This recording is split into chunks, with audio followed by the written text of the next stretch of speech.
एक था गांधी।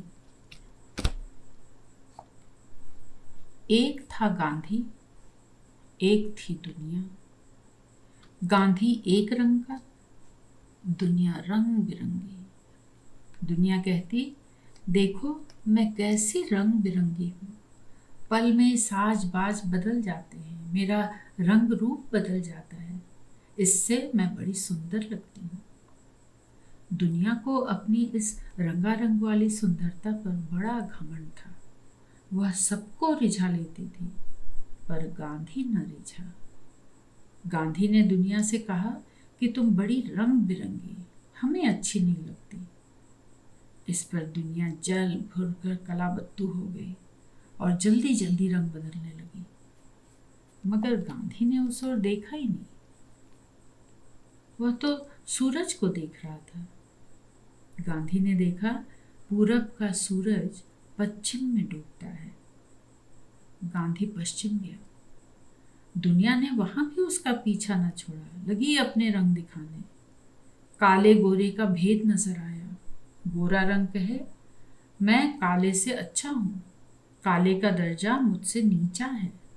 मैं काले पर राज करूंगा, तरह तरह के जोर जुल्म और अत्याचार करूंगा। गोरा कहे, मेरा सुख तो मेरा ही है, पर मैं काले के सुख पर भी अपना हक जमाऊंगा। काले को क्या हक कि वो सुख भोगे। काला कहे, मैं अपना सुख क्यों न भोगूं। गोरा डपट कर जवाब दे, क्योंकि तुम काले हो। गांधी ने न्याय की बात कही, कहा कि सब रंग एक समान।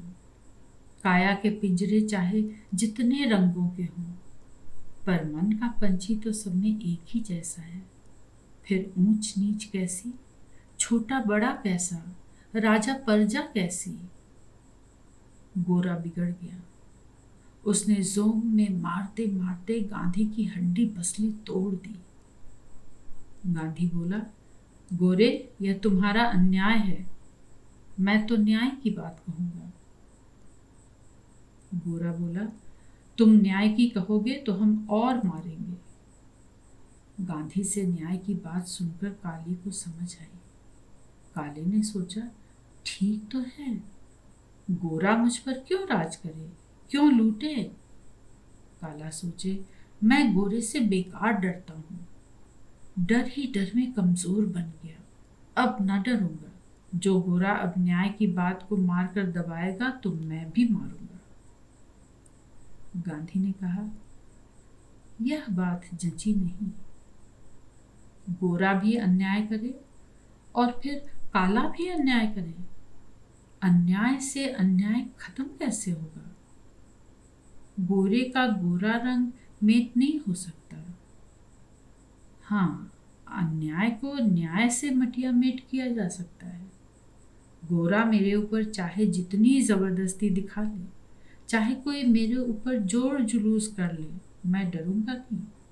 क्यों डरूं? ज्यादा से ज्यादा मुझे मार ही डालेगा ना। सो मरना तो एक दिन सबको ही है। जब मरना है तो डरना क्या। फिर न्याय की बात में क्यों दबे। बात काले की समझ में आ गई। दुनिया अपने रंगों की खिलवाड़ देख रही थी। वह काले को शह देने लगी और गोरे को भी। गोरा रंग तो मुंहजोर, झट से दुनिया की चंग पर वह चढ़ गया, पर काला डर ही डर में कमजोर हो गया। दुनिया की बताई चाल पर पग उठाने का हौसला कहाँ से लाए। लेकिन न्याय अन्याय समझ जाने पर काला अब गोरे से दबकर भी रहना नहीं चाहता था। गांधी की बात माने बिना रहा नहीं जाता था। यो काला न्याय अन्याय के बड़े धर्म संकट में पड़ गया। संडीले के लड्डू खाए तो पछताए और ना खाए तो पछताए। काले ने सोचा कि खाएंगे भी और पछताएंगे भी, और फिर पछता पछता कर खाएंगे।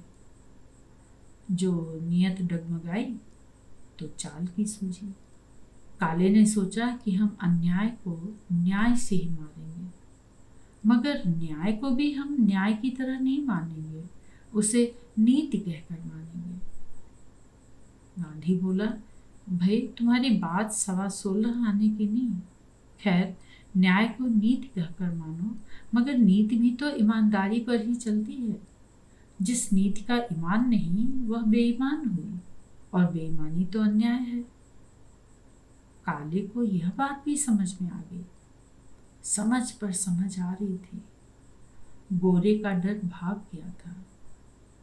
काले ने छाती ठोक कर कहा, मेरा ईमान देखना।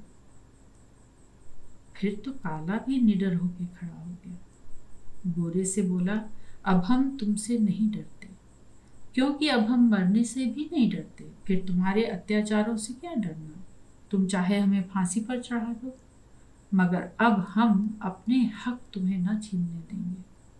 हम किसी को भी न तो अपने साथ अन्याय करने देंगे और न खुद किसी के साथ अन्याय करेंगे। गांधी ने कहा कि हम तुम्हारे अन्याय को अपने न्याय से मारेंगे, और न्याय अन्याय तो समझ का फेर है। जिसके साथ अन्याय किया जाता है उसे न्याय की बात जल्दी समझ में आ जाती है। अन्यायी में न्याय विलंब से जीतेगा, मगर चेतेगा तो जरूर। सो अपने हक के लिए हम गोरे से लड़ेंगे तो जरूर, मगर गोरे को अपना दुश्मन नहीं मानेंगे। उसका दुश्मन तो खुद उसकी समझ ही है, जिसके कारण वह न्याय अन्याय के भेद को नहीं देख पाता। कोई और उसका हक छीने तो उसकी समझ में आए। इसके बाद गांधी बोला, पर इससे रोग अच्छा कैसे हो सकता है? किसी का भी हो, जब तक छीने जाने का चलन रहेगा तब तक किसी को भी चैन नहीं मिल सकता। गांधी की बात लेकर काला गोरे से लड़ने लगा। गोरे ने काले की बही मार काट मचाई। काला बोला कि अजी, हम इस मार काट से डरेंगे ही नहीं, फिर तुम हमारा क्या बिगाड़ लोगे? मगर हम अपना हक तुम्हें न छीनने देंगे। हमारे ऊपर हमारा ही राज होगा। हम अब किसी के गुलाम नहीं रहेंगे। दुनिया के बहुत से रंग खुलने लगे। सभी न्याय अन्याय की बात समझने लगे। सबकी समझ में न्याय की बड़ी बड़ी पैनी बातें सोच निकाली। सोचा कि बात काले गोरे तक ही नहीं रुक जाती। पीला रंग सबसे बड़ा है, चाहे गोरा हो या काला। सोने की बसंती चमक में सबकी आंखें चौधिया जाती हैं। सबके ऊपर राज करता है सोना, सिक्का, पैसा। सोने की छत्र छाया में गोरी चिट्टी चांदी का रुपया काले बाजार में 60 गांठ करता है। सोने की छत्र छाया में एक घी का कौर खाता है, दूसरा जूते और लाठियां। सोने की छत्र छाया में ही दुनिया अपने रंग बदलती है। काले को गोरा, गोरे को काला, सच को झूठ और झूठ को सच, पाप को पुण्य और पुण्य को पाप कहकर दुनिया अपनी मनमानी कर लेती है। यों अपनी पोल खुलती देखकर दुनिया घबराई, मारे गुस्से के बौखला उठी। 2 बार उसने बड़े धूम धड़ाके से अपने गुस्से की आग भड़काई, मगर उसके सारे रंग ढंग बिगड़ते ही चले गए। अपनी यह दुर्गति देखकर दुनिया बेबसी और तेहे के मारे एकदम से लाल पीली हो गई। लाल रंग बोला, चाहे सब रंग मिट जाए पर हम न मिटेंगे। हमारा रंग तो प्रेम का रंग है। लाली मेरे लाल की, जित देखूं तित लाल। पर हम न्याय से अन्याय को मिटाने की तुम्हारी बात पर विश्वास नहीं करते। जब अन्याय न्याय के आगे अपना सिर झुकाने से इनकार करे, हठधर्मी दिखाए, तब हम भी अपनी हठधर्मी से उसको हलाल करेंगे। लोहे को लोहा काटता है, हीरे को हीरा। एक बार अन्याय को अन्याय से खत्म कर लें, नफरत को नफरत से मिटा दें, तब प्रेम ही प्रेम बच जाएगा। गांधी बोला, यहाँ भी समझ का फेर है। हम प्रेम पर भरोसा रखकर हौसले से आगे बढ़ते हैं। तुम प्रेम पाने के लिए नफरत पर भरोसा रखकर आगे बढ़ते हो। हमारा हौसला तो सदा प्रेम भरा है, थकना क्या है? वह हौसला अच्छा है जो बिना चिढ़े बिना रुके आगे बढ़ता जाए, या कि जो चिढ़ता और चिढ़ाता हुआ आगे बढ़े। पीला अपनी चालें चलने लगा। वह बोला कि वाह, प्रेम और वसंत का तो संयोग है। हम पीले तो जग पीला। हम प्रेम ही प्रेम करेंगे, हम अपने से प्रेम करेंगे। जब अपने से ही प्रेम न सधा तो दुनिया से क्या सधेगा। इसलिए सिर्फ हम अपने से ही प्रेम करेंगे। गांधी बोला, जो एक से ही प्रेम का पाठ पढ़ना है तो सूरज से प्रेम करो जिसमें सब रंग समाये हैं। पीले ने आंख उठाकर आसमान की तरफ देखा। सूरज तब उससे न सहा गया तो झट आंखें नीची कर ली और कहा कि भाई, सूरज भी पीला ही पीला है। और वह झांझ कर ताल लेकर अपनी धुन को गांधी के सुर में मिलाने लगा।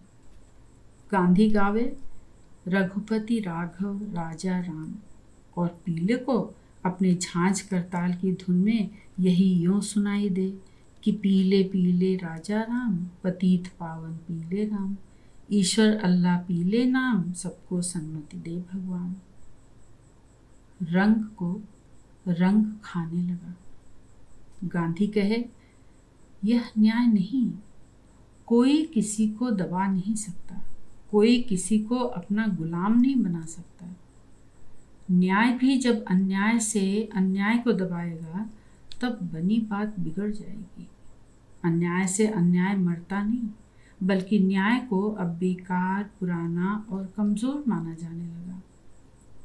गांधी कहता रहा, पर किसी ने उसकी इस बात पर कान न दिए। जिस न्याय के बल पर कमजोर शहजोर बना, काले के ऊपर से गोरे का राज हटा, उसी न्याय को अब बेकार, पुराना और कमजोर माना जाने लगा। दुनिया अपनी चाल चल गई। गांधी को तो न रिझा पाई, पर काले को रिझा दिया। काला रंग भी अब दुनिया देखी बरतने लगा।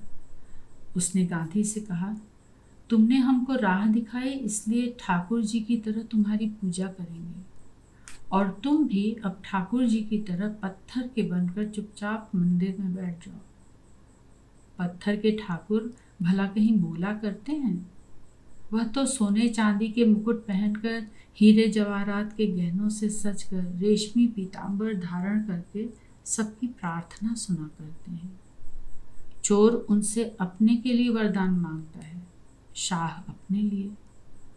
तुम भी यूं ही सबको वरदान दिया करो, यही न्याय की बात है। गांधी बोला, मैं ऐसा न्याय नहीं मानता। मैं पत्थर का ठाकुर नहीं बनूंगा। दुनिया ने देखा कि गांधी यूं नहीं रिझेगा। तब उसने अपनी चाल बताई। अदरक की कालिख अपने मुंह पर धर्म का पाउडर मलकर गांधी को गोली मार गई। पूरब का सूरज इस बार पूरब में ही डूब गया। गांधी मर गया तो गांधी के मंदिर बनने लगे। दुनिया उसे पत्थर का ठाकुर बनाकर न्याय की सच्ची आवाज बंद करने लगी और अपने अन्याय को न्याय कहकर खोटा सिक्का चलाने लगी। लेकिन न्याय की बानी भी कहीं दबती है। सत्य के बोल तो हवा में गूंजते हैं, सांसों में भरे हैं। गांधी मरकर भी बोलता है। पत्थर का ठाकुर भी चुप नहीं रहा। उसने दुनिया से कहा कि तुम्हारे रंग बिरंगेपन पर मैं नहीं रिझूंगा। तुम्हारी यह रंग बिरंगी छटा धोखा है, झूठ है, अन्याय है। तुम मुझे तो पत्थर बना सकती हो, पर मेरे न्याय और सत्य को पत्थर नहीं बना सकती। वह तो मेरी पत्थर की मूरत में से भी बोलेगा। न्याय को अन्याय से तो कभी जीता ही नहीं जा सकता।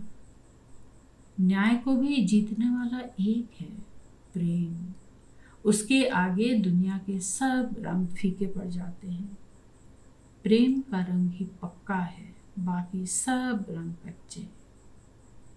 राम करे जैसे गांधी जिया वैसे सब जिए। क्यों बे रामू, साइन बोर्ड से मेरी डिग्रियां कहाँ गई? डॉक्टर मक्खन लाल HMD, BMD, HMC ने अपने दवाखाने के चबूतरे पर कदम रखते ही आदत के मुताबिक अपने साइन बोर्ड पर प्यार भरी नजर डाली ही थी कि एकाएक गर्म हो उठे। रामू अंदर दवाओं वाली अलमारी की टूटी टांग को ईंटों के सहारे खड़ी करने की कोशिश कर रहा था। डॉक्टर साहब की तेज आवाज कान में पड़ी और पच भी गई। रामू तिरछी ईंट को सीधा करने में ही उलझा रहा। Doctor Makhanlal HMD, BMD, MCC high potency तक गर्म हो उठे। कहने लगे, 1000 बार कह चुका हूं कि कमबख्त डॉक्टर मिश्रा के नौकरों से सबक सीख। कैसे अपने डॉक्टर साहब की ताबेदारी बजाते हैं, कैसे उनकी एक घुड़की पर ही थरथरा उठते हैं। यहाँ इतना डांटता हूं फिर भी कुछ असर नहीं। You bloody swine. डॉक्टर साहब गर्माहट से बड़बड़ाहट तक उतर आए और पतलून की जेबों में दोनों हाथ डालकर खड़े खड़े अकड़ते रहे। रामू अलमारी की टांग का इलाज करके ही उठा। एक बार डॉक्टर साहब के चेहरे पर खाली नजरें डालकर इस तरह देखा गोया कह रहा हो, हाँ अब तुम्हारी बकवास भी सुन सकता हूँ। Doctor Makhanlal HMD, MD, HMC की डिग्रियों में शुरू का केवल HM और कलकत्ता का WTA ही बच रहा था। बाकी हुरूफों सहित काली पॉलिश की लकड़ी उखड़ गई थी। रामू ने उस खाली जगह को उंगली फेर कर महसूस किया, फिर धीरे धीरे डॉक्टर साहब की ओर गर्दन घुमाई और इस तरह गंभीर होकर बोला जैसे कोई 32 रुपए फीस वाला डॉक्टर गए बीते मरीज को जवाब दे रहा हो। डिग्रियां आपकी अब खिस गई साहब, बेकाम हो गई। डॉक्टर साहब के सब्र की आखिरी बूंद भी अब पसीने के साथ ही ढुलक चुकी थी। ज्वार के समुद्र की लहरों सा उमड़ता हुआ डॉक्टर साहब का गुस्सा उनकी तोंद को छाती के साहिल पर ला ला कर पटकने लगा। हर सांस के साथ बढ़ती हुई तोंद को अपनी हद में रखते बेचारे पतलून के 2 बटनों ने लड़ाका बीवी के कमजोर शौहर की तरह आखिरकार दम तोड़ दिया। आग में घी पड़ गया। झट से पतलून संभाली और करीब करीब चीख कर बोले, अबे खड़ा खड़ा कानून न बघार, मैं पूछता हूं कैसे घिस गई? अरे रगड़ते रगड़ते घिस गई साहब, अपने पतलून के बटन ही देख लियो। डॉक्टर मक्खनलाल गुस्से की तेजी से गूंगे उठे। उनके भरे भरे जिमी कंद की गांठ जैसे चेहरे के मसल फड़कने लगे। रामू अपनी मुस्कुराहट नाक के नक्सीरे रगड़ने की आड़ में छिपाकर जो छोटे से घूंघट की आड़ में बड़ा खूबसूरत चेहरा खिलता है, झपटता हुआ तेजी से अंदर गया और घड़े से एक गिलास पानी लेकर आगे की ओर बढ़ा। डॉक्टर मक्खनलाल का क्रोध अपनी पराकाष्ठा पर पहुंच चुका था। रामू की मुस्कुराहट और पानी के गिलास को देखकर वे आपे में ना रहे और दांत पीसते मुट्ठियां मांजते हुए अंदर आए। पतलून नीचे खिसकने लगा। डॉक्टर साहब को पतलून संभालने की फिक्र पड़ी। गुस्सा ठिठक गया। तब तक मौके का लाभ उठाकर रामू बोल उठा, क्या तमाशा कर रहे हैं साहब, वो सामने मरीज आ रहे हैं। डॉक्टर साहब ने सड़क की तरफ घूमकर यूं देखा जो अकाल के टूटे को पकवानों भरी थाली की खबर मिली हो। डॉक्टर साहब ने खुशामद और मचलने की क्रिया को एक साथ साध कर बड़ी आतुरता के साथ कहा, जा जा बेटा, लपक कर बुला ला उन्हें, कहना असली मशहूर डॉक्टर यही हैं, जल्दी जा, कहीं कोई उन्हें मिश्रा का पता न बता दे। गिलास मेज पर रखकर रामू नाक के नक्सीरे रगड़ता हुआ बाहर चला गया। डॉक्टर मक्खनलाल बड़ी आतुरता के साथ अपनी डॉक्टरोचित गंभीरता को संभाल कर कुर्सी पर बैठ गए और स्टेथोस्कोप को जेब से निकालकर बाएं हाथ में ले उसी मुट्ठी पर अपना चेहरा टिका लिया। फिर शान से नुस्खा लिखने लगे। बीच बीच में जरा सी नज़र उठाकर फुटपाथ की तरफ देख लेते थे। रामू मेस्मरिज्म के प्रोफेसर की तरह उन देहातियों पर धीरे धीरे असर डाल रहा था और दोनों देहाती सशंक दृष्टि से देखते हुए उसकी बातें सुन रहे थे। बीच बीच में एक दूसरे से नजरें मिलाकर अपनी शंकाओं का समर्थन भी प्राप्त कर लेते थे। डॉक्टर मक्खन लाल के लिए यह प्रतीक्षा न जाने कितनी लंबी चौड़ी हुई जा रही थी। नुस्खा लिखते लिखते ऊब कर कलम रख दी, मगर स्टेथोस्कोप वाला हाथ ज्यों का त्यों ही रहा। डॉक्टर साहब का ध्यान मेज पर रखे पानी के गिलास की तरफ गया। गिलास उठाकर इस शान और संतोष के साथ पानी पीने लगे जैसे महीनों बाद आज इत्तेफाक से उन्हें पानी पीने की फुर्सत मिल गई, और उस फुर्सत का उपयोग बड़े इत्मीनान के साथ कर रहे हैं। मरीजों के फंसने में जितनी देर होती जा रही थी, उतनी ही डॉक्टर साहब की बेकसी भी बढ़ती जा रही थी। ठंडे पानी के घूंट रफ्ता रफ्ता मिथिलेटेड स्पिरिट के घूंट बनते जा रहे थे कि अचानक एक देहाती खीज भरे स्वर में जोर से कहता हुआ सुनाई पड़ गया, अरे काहे बार बार अटकावट हो हमका, कही चुकेन कि मिसिर डॉक्टर के लगे जा, चलो हो रमैया। एक ने दूसरे का हाथ पकड़कर खींचा। डॉक्टर साहब की उम्मीदों के तार खिंच गए। गिलास मेज पर रखकर तुरंत खड़े हो गए।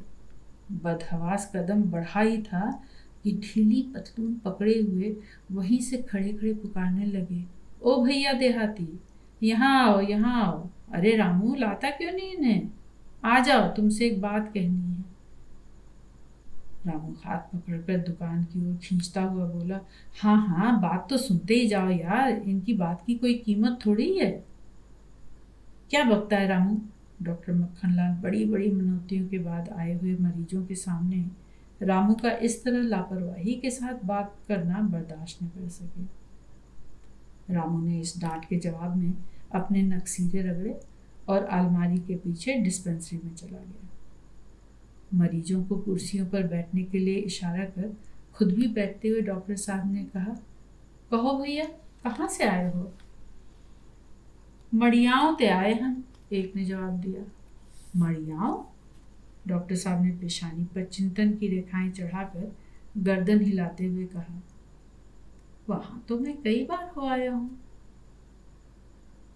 अलमारी की आड़ से रामू बोला, जब जब तगादों से घबराए हैं मड़ियाओं ही गए हैं।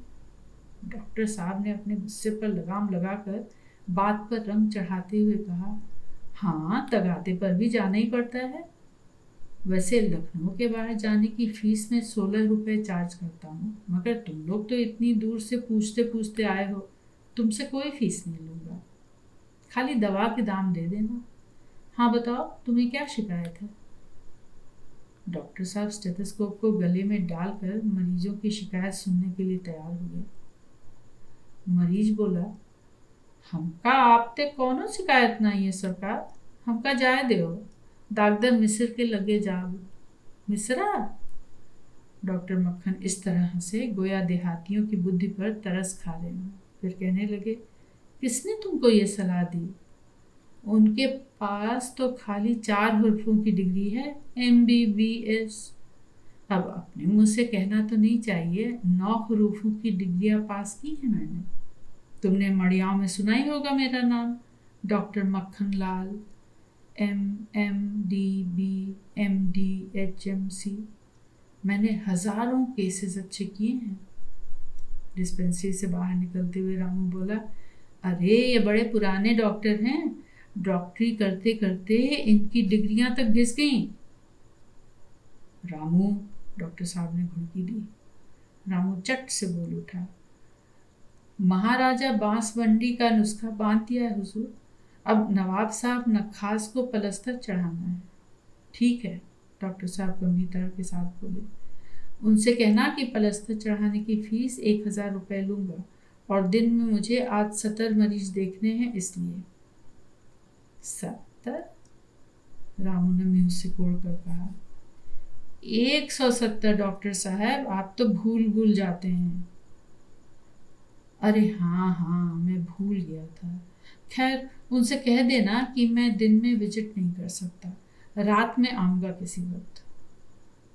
मगर रात में तो आपकी कोतवाली में हाजिरी लगती है ना?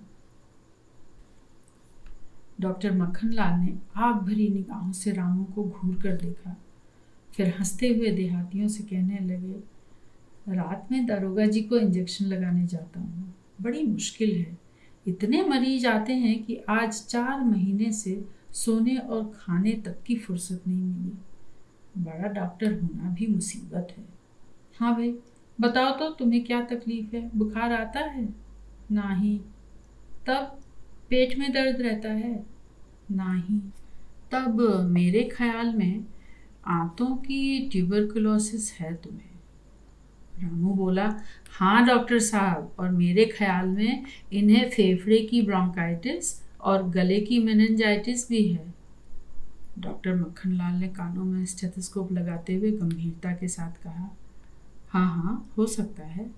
इधर आओ भैया, जरा एग्जामिन तो करूं। नहीं, जिलेदार हमते कहिन हैं कि मिसिर डॉक्टर के लगे जाओ, कोई बड़े डॉक्टर आए। डॉक्टर साहब ने बड़े पहुंचे हुए संत की तरह माया मोह से भ्रमित देहातियों की बुद्धि पर दुखित होते हुए कहा, मैंने अभी अभी तुम्हें समझाया था कि वे 1 डिग्री वाले डॉक्टर हैं, मैं 3 डिग्रियों वाला हूँ। उनसे तो डिग्रियां यानी 5 हरूफ बड़ा। रामू बात में बात जोड़कर बोल उठा, हाँ और क्या? अरे मक्खनलाल बड़ा कि मिस्री? रामू कानों में स्टेथोस्कोप निकालते हुए डॉक्टर मक्खनलाल गरजे। रामू ने उतने ही ठंडे स्वर में कहा, इन्हें समझाया था सरकार, आजकल बड़े आदमियों का जमाना है और बड़े आदमियों को तो मक्खन की ज़रूरत रहती है। देहाती उठ खड़े हुए। एक ने दूसरे से कहा, चलो हो काका, ये लोग कौनो बड़े जालियां हैं, हम लोगन का फंसाए रहे हैं। दोनों चलने लगे। रामू और डॉक्टर मक्खनलाल दोनों ही उनकी ओर बढ़े। नीम शहरी संस्कृत का देहाती भतीजा उलटकर खड़ा हो गया, कहने लगा, अब की दाएं जो कौनो आगे बढ़ा तो लठ मारब। डॉक्टर और कंपाउंडर ठिठक कर खड़े हो गए। दोनों मरीज घर आई लक्ष्मी की तरह वापस लौट गए। डॉक्टर मक्खनलाल पतलून को तूंत से चिपकाकर ठंडी सांस छोड़ते हुए कुर्सी पर बैठ गए। 2 सेकंड चुप रहकर बोले, मेरी किस्मत ही खराब है, क्या करूं? डॉक्टरी छोड़ दीजिए साहब, कोई और धंधा करिए। रामू ने गंभीर सलाह दी। कौन सा धंधा करूं अब? क्लर्की की? 15 बरस बाद रिट्रेचमेंट में निकाला गया, कोई इंसाफ है? होम्योपैथी शुरू की तो कोई पूछता नहीं, कहाँ जाऊं, क्या करूं? 8 प्राणियों का पेट, जी चाहता है सबको गोली मार दूं, मतलब मैं आग लगा दूं। रामू ने ठंडी सांस लेकर कहा, जी में आता है लगा दूं आग को हितूर में, फिर ख्याल आता है मूसा बेवतन हो जाएगा। डॉक्टर मक्खनलाल को इस शेर में दार्शनिकता पर संतोष मिला। बोले, सच है रामू, इसी ख्याल से डॉक्टरी करता चला जाता हूँ। तुम एक काम करो रामू, ये अलमारी इस जगह ठीक नहीं लगती और ये कुर्सी मेज भी गलत जगह रखी है। अभी सवेरे ही तो पलटी है साहब। फिर पलट दो रामू, उलट पुलट करते रहो। जब शो अच्छा बन जाएगा तो प्रैक्टिस ज़रूर चमकेगी। मगर आपकी तरह मैं तो बेकार नहीं बैठ सकता साहब, कल से डॉक्टर मिश्रा के यहाँ नौकरी। रामू, मेरे कलेजे पर आरी न चला, तू तो बेकार नहीं, मेरी दवाई बेच बेच के पैसा कमा लेता है। देख, तूने इतने दिनों मेरे यहाँ चोरी की, मैंने कुछ भी नहीं कहा, पर अब चोरी करने को भी कुछ नहीं बचा साहब। आगे पेट कहाँ से पालूंगा? पेट कहाँ से पालूंगा? डॉक्टर साहब ने ठंडी सांस ली। मेरे लिए भी तो यही सवाल है रामू, इसीलिए तो कहता हूँ डॉक्टरी छोड़ दीजिए, कुल्फी मलाई का ठेला चलाएंगे। वो पंजाबी देखिए कैसा बेचता है, 300-400 कमा लेता है। ठीक है, मगर डॉक्टर होके कुल्फी? अरे लोग BA MA होके जूते पर पॉलिश करते हैं, इसमें क्या हुआ? बल्कि डॉक्टर होने की वजह से आपकी कुल्फियाँ ज़्यादा बिकेंगी। वो पंजाबी देखिए कैसे आवाजें लगाता है, लाहौर का लखपति, आज का कुल्फी वाला, कुल्फी खा लो नसीब वालों, मलाई के पेड़े। हम भी चिल्लाएंगे, डॉक्टर मक्खन लाल की कुल्फियाँ, नक्सबामिका के पेड़े। शोर न मचा रामू, फर्नीचर पलट दे, मैं तब तक तेरी बातों पर गौर करूंगा। कहकर डॉक्टर मक्खनलाल रोज की तरह अपने भविष्य पर गौर करने लगे। रामू अलमारी खिसकाने लगा। गौने की तलब।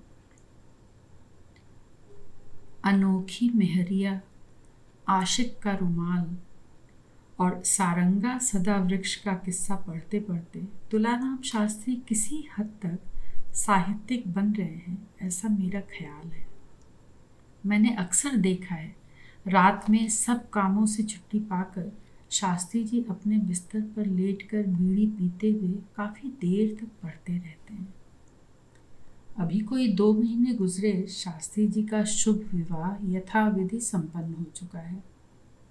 तुलाइन शास्त्री और उनकी आध्यात्मिक प्रेयसी मूसा रानी में कितना अंतर है, यह बतलाना तो फिलहाल मेरे लिए असंभव है। केवल कल्पना के आधार पर ही कह सकता हूँ कि तुलाइन हर बात में मूसा से 20 ही होंगी। इसका एक कारण है, मूसा जन्म से ही लखनऊ ऐसे शहर में पली बड़ी है। गांव की सूरत भी शायद उसने अब तक न देखी होगी। और तुलाइन ठहरी शुद्ध भारतीय महिला, ठेठ गांव की। जीवन में 2 रोमांटिक घटनाएं घट चुकने के बाद शास्त्री जी का अनोखी मेहरिया अध्ययन करना उनके साहित्यिक होने का सबसे बड़ा सबूत है। अनुभवहीन लेखक पानी के बुल्ले के समान होता है। गुरु मंत्र लेते समय शरद बाबू ने मुझे यह उपदेश दिया था, तब से इसे गांठ में बांध कर लिखता हूँ। हालांकि अक्सर ऐसा करने में मुश्किलें भी बड़ी हैं। मिसाल के तौर पर आजकल खुदा का घर उपन्यास लिख रहा हूँ। जहाँ तक लिख चुका हूँ श्रीमती पढ़ चुकी हैं। पूछती हैं, उपन्यास की नायिका नूरजहाँ के संबंध में मुझे कहाँ तक अनुभव ज्ञान है। उन्हें यह तो बतलाना भी सांप के बिल में हाथ डालने से कम खतरनाक नहीं।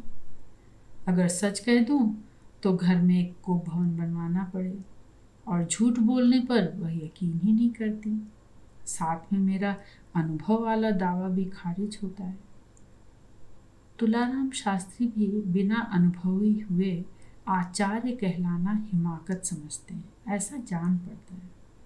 इस सिलसिले में वे मेरे पदचिन्हों का अनुसरण करते हुए ताजे अनुभवों का मजा लूटा करते हैं। अभी कुछ दिन हुए मेरे छोटे भाई का विवाह था। इसी सिलसिले में एक दिन घर में ढोलक मजीरे भी ठन गए। मैं ऊपर कमरा बंद कर लेटा हुआ एक कहानी का प्लॉट सोच रहा था। मेरी इच्छा थी कि अपनी इस कहानी में ढोलक मजीरे और घरेलू औरतों के गीतों का भी किसी तरह समावेश करूं। इसीलिए जब कभी किसी नए गीत की कड़ी शुरू होती, मैं अपने कान खड़े कर लेता था। उसी समय छत पर धमाधम कूदने की आवाज़ सुनी। इच्छा हुई बाहर जाकर दंगा करने वाले शैतान लड़कों को डांटूं। तभी तुलाराम जी की आवाज़ सुनी। वह मूसा को संबोधन कर रहे थे। मैं रुक गया। दरवाजे की दरार से बाहर झांक कर देखा, शास्त्री जी मूसा का हाथ पकड़कर ठुमक ठुमक नाचते हुए कह रहे थे, ठीक ठीक नाचो मूसा रानी। साथ में और जोर से पैर ठुमकाते हुए मूसा हंसकर बोली, नाचित तो हन, और कैसे नाचा जाती है। आपकी दुआ से उदय शंकर और शंभू महाराज से लेकर लखनऊ के भाड़ और बनारस की गौनहारिनों तक का नाच देख चुका हूँ, लेकिन इतना सुंदर और कलापूर्ण नृत्य अपने जीवन में पहले भी कभी देखा था, इसमें मुझे संदेह है। थोड़ी देर बाद नाच एकाएक रुका। नीचे औरतों ने जरा देर सांस लेने के बाद एक नई चीज शुरू की थी। शास्त्री भी शायद उसे सुनने के लिए ही रुक गए थे। फटे हुए गलों से निकला हुआ वह गीत, सैया हमारे मिडिल पास अंग्रेजी बिगुल बजाते हैं, जब मुझे ही अनेकों कोकिला कंठ वालियों के सुमधुर गलों से निकली हुई सैकड़ों अच्छी से अच्छी गजलों से भी ज्यादा मधुर उस समय मालूम हुआ, तब हमारे शास्त्री जी के टेस्ट का तो कहना ही क्या, मस्त हो गए, झूम उठे। जब जरा भावावेश कम हुआ तो मूसा से बोले, तुम हो यू गावा करो। मूसा ने कहा, का है, बड़ा नीक लागत है, सैया हमारे मिडिल पास रंगरेजी बिगुल बजाते हैं, गाओ। शास्त्री जी सार करने लगे। मूसा तन गई, आंखें चढ़ाकर बोली, धत धत का है, ईमा कौनो बुराई है। मूसा रानी ने कोई उत्तर नहीं दिया, शर्माकर बैठ गई। मूसा की चोटी पकड़कर अपनी ओर बड़े प्रेम से घसीटते हुए शास्त्री जी ने फिर गाने की फरमाइश की। इस बार मूसा रानी ने लज्जायुक्त झुंझलाहट के साथ कहा, चलो हटो, हम ते ऐस मुराही न किया करो। तुलाराम शास्त्री मुस्कुराकर मद भरी आंखों से मूसा की तरफ देखते हुए बोले, ईमा मुराही का है, कैसी नीक गीत है, तुम हो गावा करो। कहकर उन्होंने मूसा की पीठ पर हाथ फेरना शुरू किया। मूसा रानी मुग्धा नायिका की तरह गर्दन झुकाकर बैठी रही। शास्त्री जी ने फिर प्रेम पूर्वक कहा, मूसा। मूसा उंगली से जमीन कुरेदती हुई बोली, का। शास्त्री जी ने कहा, तनु गाय दे, का गाई। शास्त्री जी ने उल्लास भरे स्वर में उत्तर दिया, वह जौनु नीचे गावा जात रहे। मूसा ने मुस्कुराकर जिज्ञासा की, का गावा जाते रहे। शास्त्री जी झुंझला उठे, कहा, अब गौती नाई है, दुनिया भरे क्या 3-5 लगाए हैं, तनु गाय देव ना, सैया हमारे मिडिल पास। दरवाजे की दरार से मैंने देखा, मूसा ने अजीब अंदाज के साथ आंखें चढ़ाते हुए शोखी भरे स्वर में कहा, काहे गई, तुम का हमार सैया हो। शास्त्री जी से टकरा गए। उत्तर देने के लिए शायद जब उन्हें कुछ भी न सूझ पड़ा होगा, तभी उन्होंने झीन भरी मुस्कुराहट के साथ मूसा की पीठ पर भूसा मारते हुए कहा, है ये हन। मूसा ने तड़ पर उठ शास्त्री जी के गाल पर एक करारी चुटकी लेते हुए बड़े लहजे के साथ कहा, धत, फिर भाग गए। अगर किसी स्त्री ने कभी मेरे गाल पर चुटकी काटी होती तो बतला देता कि उसमें कितनी तेजी होती है। फिर भी मेरा ख्याल है कि मूसा की उस चुटकी में गजब की तड़प होगी। मचल कर तुलाराम बोले, कहाँ जाती हो, यहाँ आओ। मूसा ने शेखी के साथ शहर की सलीस जबान में उत्तर दिया, हम नहीं आते। शास्त्री जी फौरन उठकर उसके पास आए, हाथ पकड़कर मुलायमियत के साथ कहा, रिसाई गई का। मूसा रानी ने कोई उत्तर न दिया। शास्त्री जी उसका हाथ पकड़े हुए फिर छत पर आ बैठे। उन्होंने फिर पूछा, तुम का नाराज हुई गई मूसा रानी। मूसा रानी कुछ प्रणय से टिनटिनाहट के साथ बोली, गुस्सा न लागी, अति जोर ते मार दी हो। शास्त्री जी ने जवाब दिया, और तुम हो तो अति जोर से तिकोटी काट के भागी रही। मूसा बोली, तो तुम हनी के घूसा काहे मारे रहे हो, तो तुम गौती काहे नहीं रहे हो। मूसा फिर झुंझलाहट के साथ उठती हुई बोली, ना ही गौवे, जाओ, आपन मेहरारू ते काहे नहीं जाए के गवो तो। शास्त्री जी ने जवाब दिया, हमार मेहरिया यहाँ थारों बैठी हैं जो जाए के गवाई। शास्त्री जी का जवाब बड़ा माकूल रहा। मुझे हंसी आ गई। मूसा फिर बोली, तो जाए के बुलाए काहे नहीं लौटे। इस बार शायद शास्त्री जी की बारी थी, जरा अकड़ कर बोले, अब जाएंगे, बुला लाएंगे। मूसा शायद कुछ खिसिया गई, ऐसा प्रतीत होता था। उसने पूछा, कब जाई हो। जब हमार खुशी हुई, तुम का का। शास्त्री जी जरा अकड़ गए। मूसा रानी चुप हो रही। शास्त्री जी उल्लास भरे स्वर में कहने लगे, हमार मेहरिया तुम ते खूबसूरत आए, काली हम वही का चिट्ठी लिखे रहन, मूसा ने जिज्ञासा की, का लिखे हो? शास्त्री जी ने उसी तरह कर उत्तर दिया, जौन भैया छोटी बहू का लिखित है वह हमू लिखा है। मैं जरा कान लगाकर सुनने लगा। मूसा ने फिर पूछा, भैया का लिखती हैं? शास्त्री जी ने बड़े लहजे से मुस्कुराकर कहा, भैया लिखिन रहे पाणे स्वरी हमहू लिखा है। मैं अपने दिमाग पर जोर डालने लगा। ख्याल आया 2 दिन पहले ही किसी जरा सी बात पर हम मियाँ बीबी में यूं ही कुछ मामूली सी कहा सुनी हो गई थी। खुट्टी ने सिर्फ यहाँ तक ही जोर मारा कि मैंने अपने ड्राइंग रूम में रखी हुई उनकी पुस्तक सती सुचरित्र ऊपर भिजवा दी। श्रीमती जी ने इसे अपमान समझा और अपनी अलमारी से मेरी नवाबी मसनद निकाल कर फेंक दी। थोड़ी देर बाद इत्तेफाक से कुछ मित्र आ गए। बात ही बात में सिनेमा का प्रोग्राम बन गया। मुझे पैसों की ज़रूरत महसूस हुई। श्रीमती जी को एक प्रेम पूर्ण पत्र लिखा। आरंभ में प्राणेश्वरी लिखा था, फिर अपने किए की क्षमा मांगी थी, बाद में दबी कलम से पैसों की फरमाइश की। अंत में लिखा था, तुम्हारा न जाने क्या क्या। मालूम होता है मेरा खानगी खत ऊपर ले जाते वक्त शास्त्री जी ने सीढ़ी में पढ़ा होगा। इसी से तुलाइन भी पाड़े सुहरी बनी। मूसा ने फिर जिज्ञासा की, तो कब गए हो मेहरारू का बुलावे? शास्त्री जी अकड़ कर बोले, बताए तो दिया जब हमारी खुशी हुई। मूसा शायद और भी कुछ पूछती, लेकिन वैसे ही किसी ने नीचे से शास्त्री जी को आवाज़ दी। वह अनखना कर उठे और मूसा की तरफ देखते हुए मुस्कुराए, फिर उसकी पीठ पर घूंसा मारा और चल दिए। उसी दिन रात को तुलाराम शास्त्री मेरी माता जी से घर जाने की छुट्टी मांगने लगे। मैं वैसे ही आ गया। माँ ने मेरे सिर पर बला पटकी। मैंने पूछा, घर जाकर क्या करोगे? शास्त्री जी मुस्कुराकर चुप। मैंने कहा, अभी तो 20 दिन रहा हो, अब क्या काम है? शास्त्री जी से झुकाए चुपचाप मुस्कुराते रहे। मैंने फिर पूछा, बोलो घर में क्या काम है? झेंप भरी मुस्कुराहट के साथ उन्होंने गर्दन ऊपर की और उठाए बगैर ही धीरे से कहा, गौना करे जाएंगे भैया। मैंने कहा, अबे चौमासे में कहीं गौना भी होता है? शास्त्री जी खड़े खड़े मुस्कुराते रहे। मैं ऊपर चला आया।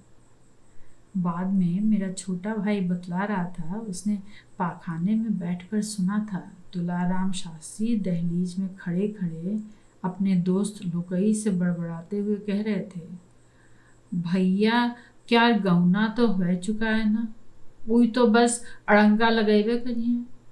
हमहू देख ले जो कौनो सार उनके गौना मैया अस बिघंडारे होत।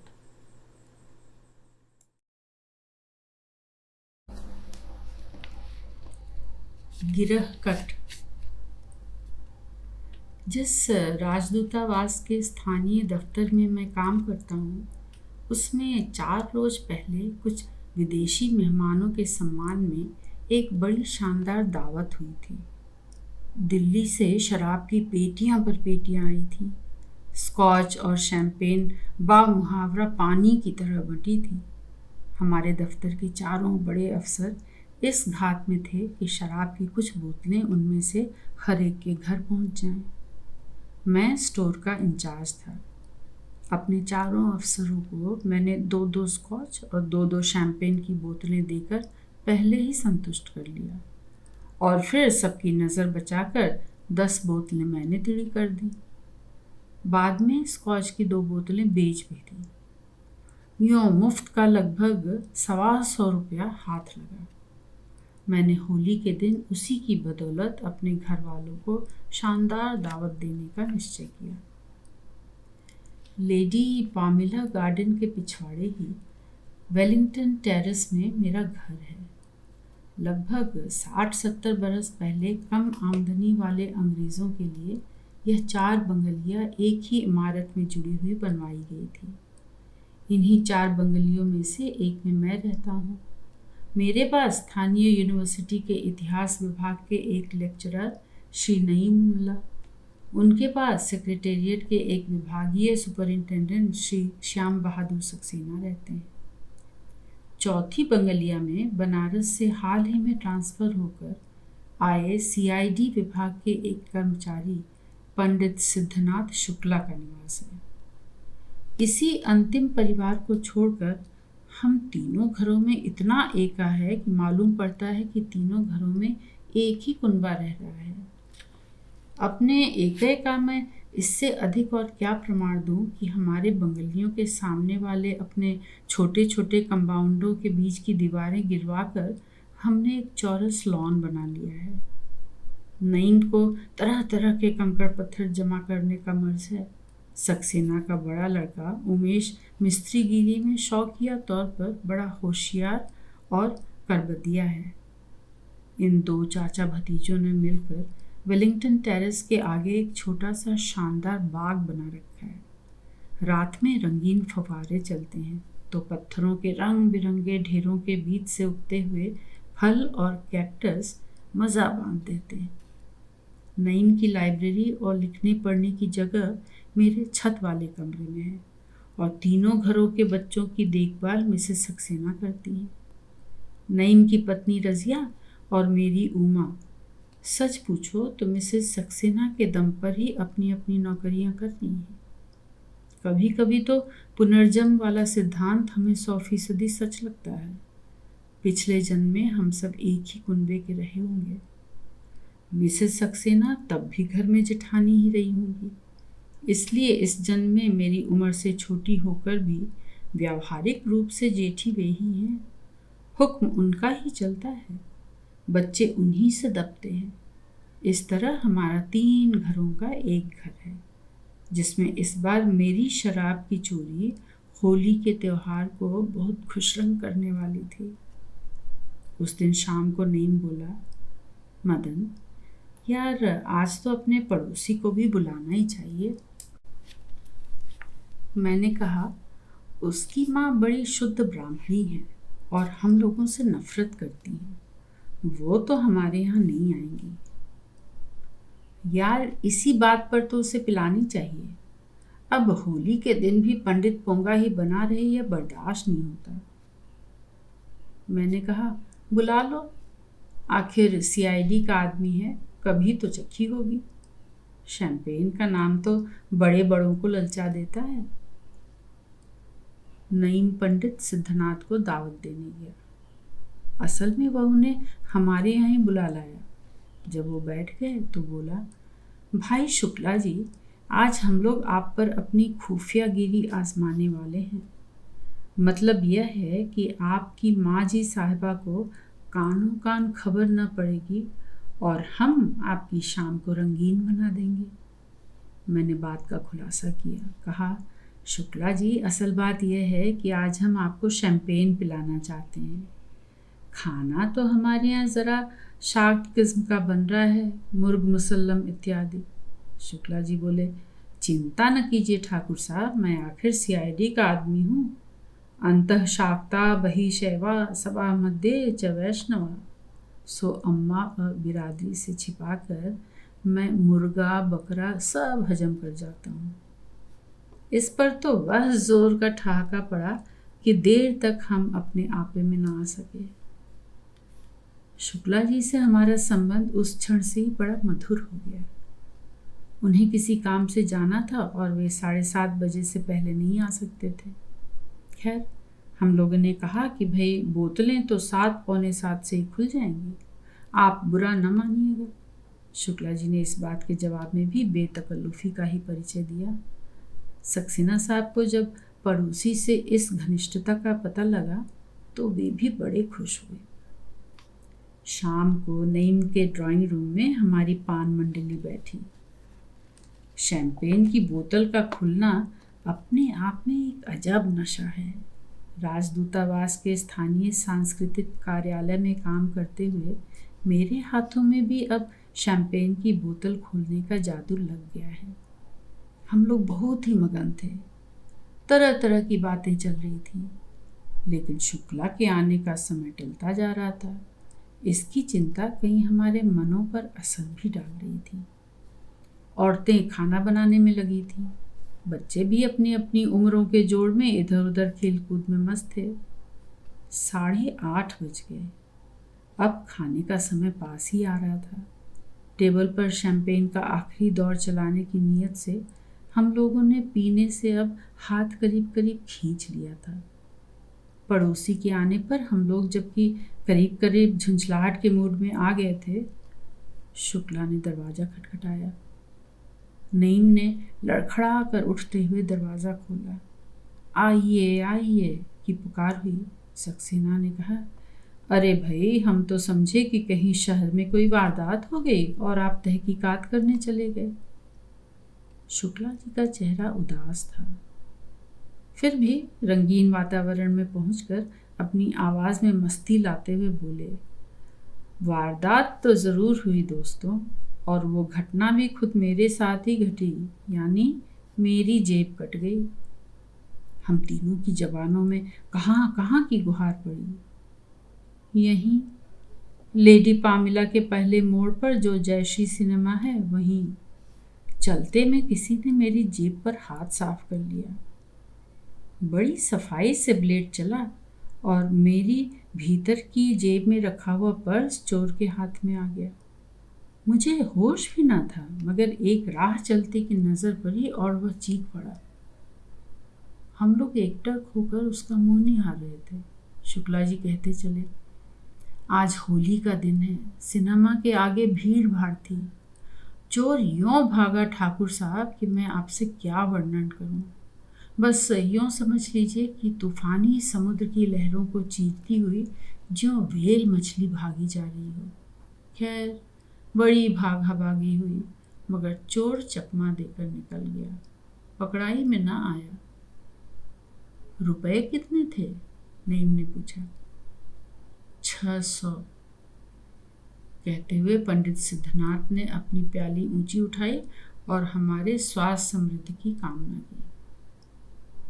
ओहो, लंबी रकम निकाल गई त्योहार के दिन, सक्सेना ने हार्दिक संवेदना प्रकट की। हम सभी को सचमुच दुख हुआ था, नशी की झोंक में कुछ अधिक भी। लेकिन शुक्ला जी ने तब तक कबाब चखते हुए हंसकर कहना शुरू किया, पुरानी कहानी है। एक ग्वाला दूध में आधा पानी मिलाकर दूना मुनाफा कमा लाया। रास्ते में थैली घाट पर रखकर तालाब में नहाने गया तो एक बंदर ने थैली लेकर रुपए तालाब में फेंकने शुरू कर दिए। जी हाँ, फिर जो ग्वाले ने गिनकर देखा तो पानी का नफा पानी में ही डूब गया था, नईम ने कहा। जी हाँ, ठीक इसी प्रकार मेरी दूध की रकम बची रही, इसका बड़ा ही संतोष है। वाइफ ने 200 रुपये सवेरे मुझे दिए थे, वे दूसरी जेब में सुरक्षित रहे, मगर वे दूसरे 600 तो रिश्वत की रकम थे। अब आप लोगों से क्या छिपाऊं। शैंपेन सिप करते हुए मैंने अपनी मन ही मन गाली दी, चुगुर कहीं का। खैर, भोजन के बाद शुक्ला जी जल्दी ही चले गए। सब लोग मेरे कमरे में ब्रिज खेलने बैठे। थोड़ी ही देर में छत पर धमा चौकड़ी, फिर उर्मिला की सहमी घबराई हेकड़ी भरी चीखती आवाज़ें आईं। औरतें अब भी रजिया के घर में ही थीं। वहाँ से भी क्या है कि चीख पुकार भाग दौड़ हुई। नईम उठकर बाहर देखने लगा। ऊपर नीचे का शोर सिमटकर सीढ़ियों के पास गौरैया चिड़ियों की चूं चूं झों झों सा हमारे कमरे में सुनाई पड़ा। यह कौन है के सवाल हमारे कौतूहल को भी इस तरह से उठा गए कि उठते ही बना। मैं और सक्सेना जी कमरे के द्वार तक पहुंचे ही थे कि 3 घरों के परिचित चेहरों से घिरा हुआ एक अपरिचित चेहरा हमारे कमरे की ओर आता दिखलाई पड़ा। मैल चढ़ा सांवला रंग, फीके कोयों पर पैनी पुतलियां वाली आंखें, खुबरी अड्डियों वाले गाल, रूखे होंठ, लंबी पतली देह। देखते ही बढ़िया पैंट शर्ट घड़ी के बावजूद आदमी उचक्का लगा। सब लोग कमरे में लाए, दरबार लगा। वह अजनबी बीच की गोल मेज से सटकर खड़ा था। सक्सेना जी की बड़ी लड़की उर्मिला ने उत्साह में हाँफते हुए जल्दी जल्दी कहना आरंभ किया। मैं नज़मा नज़मा करती वहां पहुंची। अरे कहाँ? ऊपर, नईम चाचा के दफ्तर वाले कमरे के पीछे। ऐसा हुआ पापा जी कि नज़मा मेरी चिकोटी भरकर भागी तो मुझे भी गुस्सा आया। मैं पकड़ने दौड़ी। यह अक्सर वहीं छिपती है, इसलिए मैं भी वहां पहुंची। पीछे वाली टीन में खड़खड़ भी हुई। मैं अच्छा नज़मा ठहर तो सही कहती वहां पहुंची तो यह खड़ा हो गया। बोला, मैं जेबकट यहाँ छिपा हूँ, जी चाहे तो पकड़ा दो। घर भर की आंखें जेबकट को यूं देखने लगी जो घिनौना हिम मानव हो। मिसेस सक्सेना ने अपने बाप की आर्य समाजी आदत से ढले स्वभाव के अनुसार कड़क कर आदर्श उपदेश भरी मुद्रा में प्रश्न किया। क्यों जी, तुम तो शायद कुछ पढ़े लिखे लगते हो। जी हाँ, सन 53 में बीए किया था। तब फिर ये नीच कर्म क्यों करते हो? बात यह है कि ना तो मेरी कोई सिफारिश ही थी और ना सेकंड डिवीजन। फिर ऐसे लोगों की सोहबत पड़ गई तो यह काम करने लगा। मैंने सब बच्चों को वहां से हटा दिया। मैं नहीं चाहता था कि बच्चे उसकी बातें सुने। यह कोई अच्छा काम है भला? मिसेस सक्सेना बोली। जेबकतरी ने तुरंत सहज भाव से उत्तर दिया। आजकल सभी एक दूसरे की जेब काटते हैं, मैं अकेला ही पापी नहीं हूं।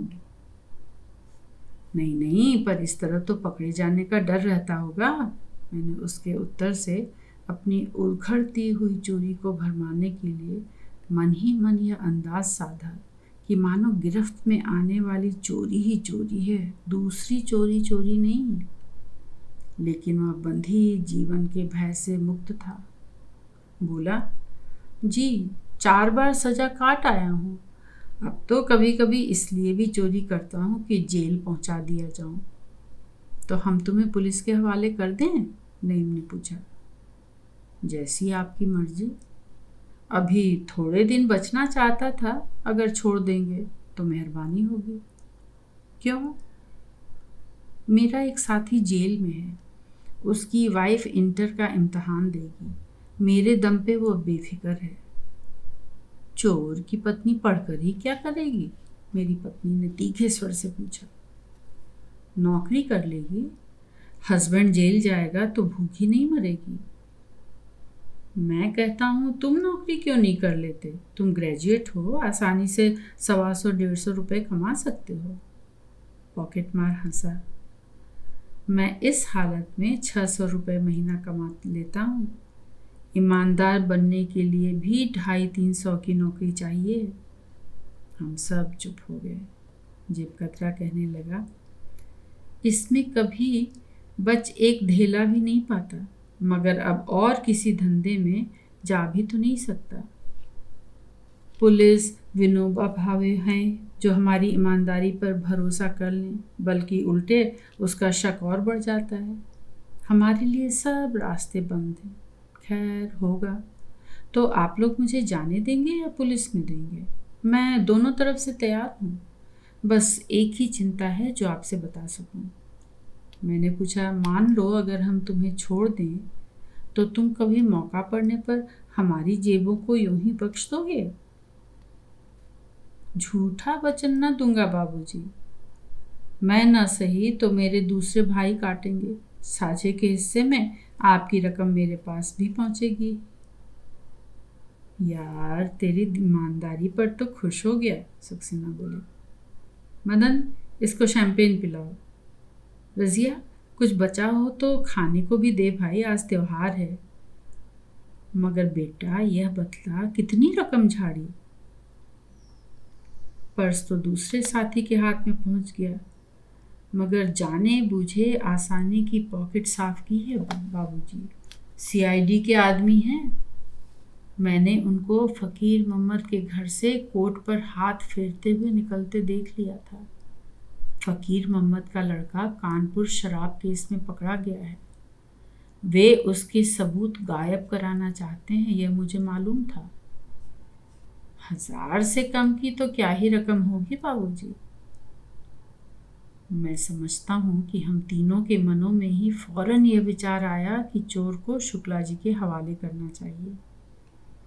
वैसे ही सक्सेना मानो अपने आप से ही बोल उठे, यार हम सभी चोर और जेब कतरे बनने को मजबूर हैं, कौन किसको सजा दिलाएगा। मगर ये विशाल सर्किल आखिर खत्म क्यों कर होगा? नईम सक्सेना जी की बातों पर झुंझला उठा था। हम ही से टूटेगा बाबूजी। हम छोटे चोर लुटेरों और जेब कतरों में अभी आपस का नियम कायम है, मगर बड़े बड़े आकर इज्जतदार ओहदेदार डाकुओं ठगों और जेब कतरों में अब आपसी ईमानदारी खत्म हो चली है। हम ही इन्हें खत्म करेंगे, देख लीजिएगा। वाह, आप लोगों की बदौलत आज शैंपेन पी ली, बड़ा नाम सुनते थे, मगर साली में वो सन्नाटा नहीं जो अपने ठर्रे में होता है। मगर बाबू, पिलाई है तो छक्के पिलाइए, डाउन नहीं होऊंगा, वचन देता हूँ। यार अब शैंपेन तो ना दूंगा क्योंकि एक ही बोतल बची है, मगर तुझे स्कॉच पिला दूंगा, 2 पैग में रॉकेट सा उड़ने लगेगा। स्मगलिंग का माल पिला रहे हो बाबूजी? जेब कतरे ने पूछते हुए मस्ती में एक आंख दबा ली। नईम ताश के पत्तों को फेंकते हुए एकाएक नाराज हो गया। बोला, क्यों बे, तुझे शर्म नहीं आती इस तरह की बातें करते हुए? मगर मैंने तो सहज भाव से पूछा बाबूजी। मतलब यह है कि घर देखकर तो नहीं लगता कि आप लोग असली रेट पर विलायती विस्की शैंपेन खरीद कर पी सकें, इसीलिए पूछा। नौजवान, तू तो बड़ा तेज है, तुमने ठीक ही सोचा। जेब कतरा विस्की में पानी मिलाते हुए खुले दिल में हंसा। बोला, तब तो हम मौसेरे भाई भी हुए। चलिए, इसी बात पर वचन देता हूँ कि इस शहर में अब आप लोगों की जेब धोखे से भी नहीं कटेगी। मगर यार, तुमने हमारे पड़ोसी शुक्ला जी की जेब। क्या वो पड़ोसी हैं आपके? जेब कतरा गहरे सोच में पड़ गया, फिर बोला, खैर, उनकी आधी रकम कल उनके पास पहुंच जाएगी। दोस्त का हिस्सा मैं नहीं दिला सकता। हाँ, आइंदा उनको भी बख्श देंगे, मगर उनसे कह दीजिएगा कि मुझको भी परेशान ना करें। मैं अभी 6 महीने अपने दोस्त के जेल से छूट कर आने तक गिरफ्तार नहीं होना चाहता। स्कॉच का बड़ा घूंट जेब कतरे के हलक के नीचे उतरा, लगे हाथों फिर 2 घूंट पी और शाही मूड में दोनों हाथ कमर पर रख टांगे कुछ फैलाकर खड़े होते हुए शान से गर्दन हिलाकर कहा, तो ये हमारा समझौता है। दूसरे दिन पंडित सिद्धनाथ शुक्ल को अपने कोट की जेब में अपना खोया पर्स और उसमें 300 रुपए मिल गए।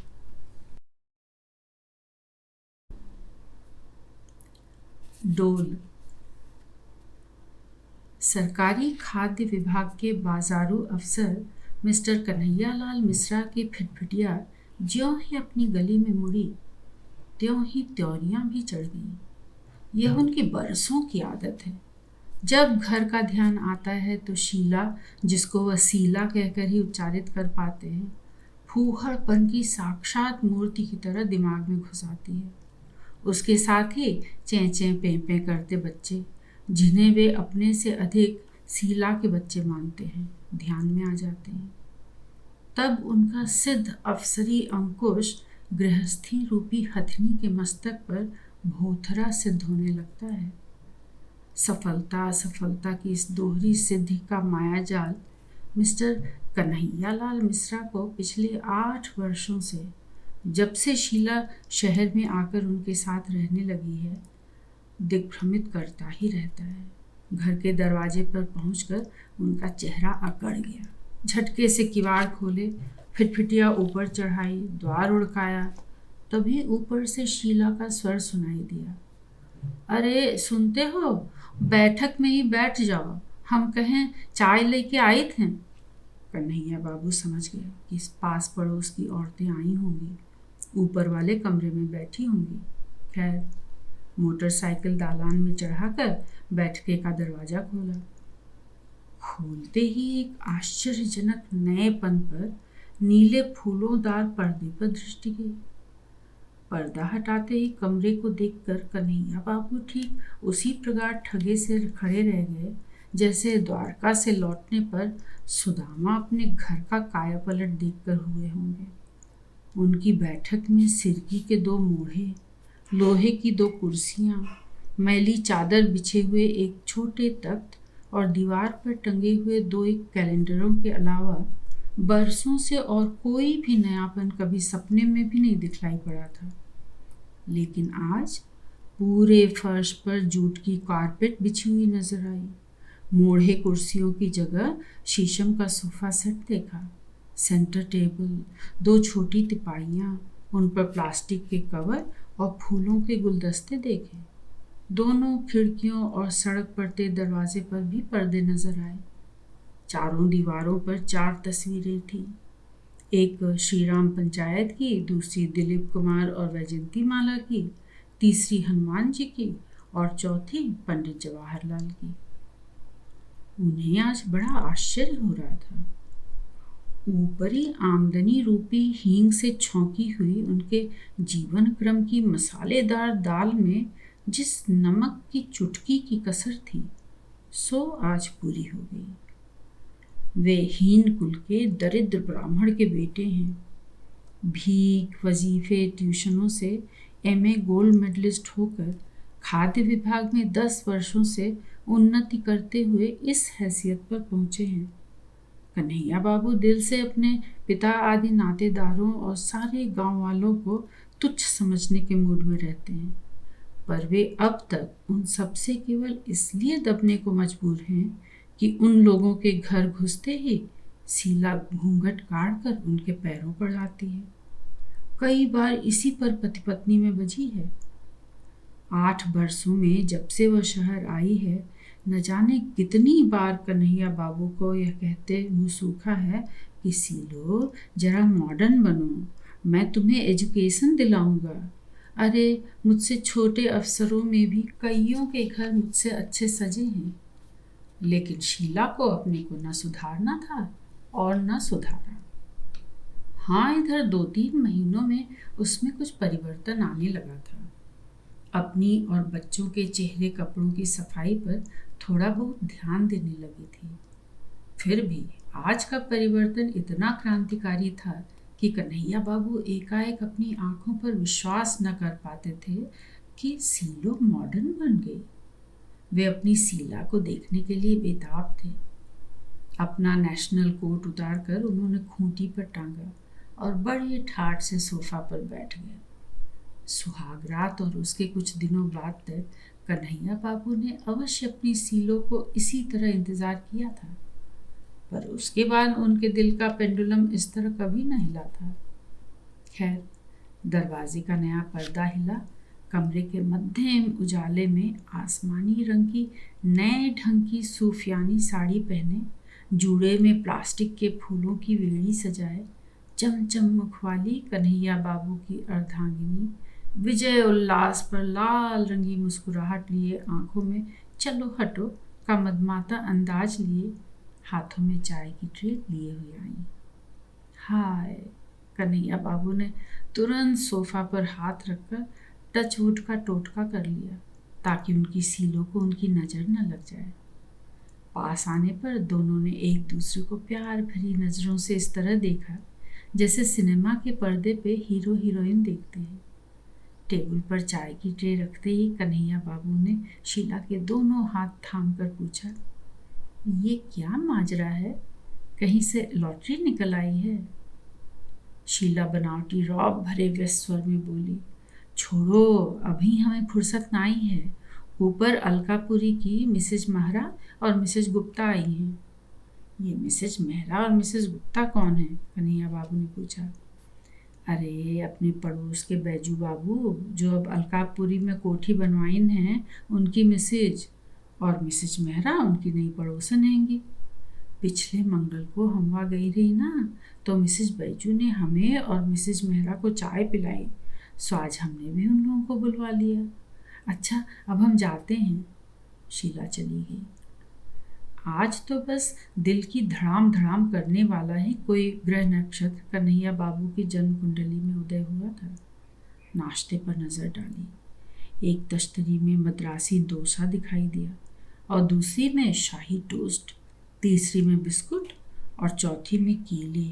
नया टी सेट, नई ट्रे, फिर नई सेंटर टेबल पर उसे रखकर नए सोफा सेट पर बैठकर चाय पीने में जो नया आनंद उन्हें प्राप्त हुआ, उसका क्या वर्णन किया जाए। ऐसा लगता था कि मानो कन्हैया बाबू अपने घर में नहीं बल्कि साहब के घर में चाय पी रहे हों। खैर, औरतों के जाने के बाद शीला ने बड़े उत्साह के साथ अपने पति को ऊपर वाले कमरे की सजावट भी दिखलाई, जहाँ कुछ नया फर्नीचर आ गया था।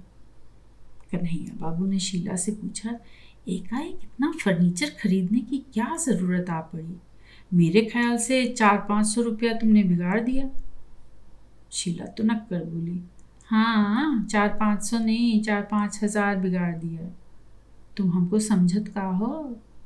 90 रुपए में सोफा लाए, 80 का पलंग हैगा, 24 रुपए में ई मेजें तिपाइयाँ ली और 22 रुपए में ये सब गद्दी पर्दे और 18 रुपए का सिट लाए।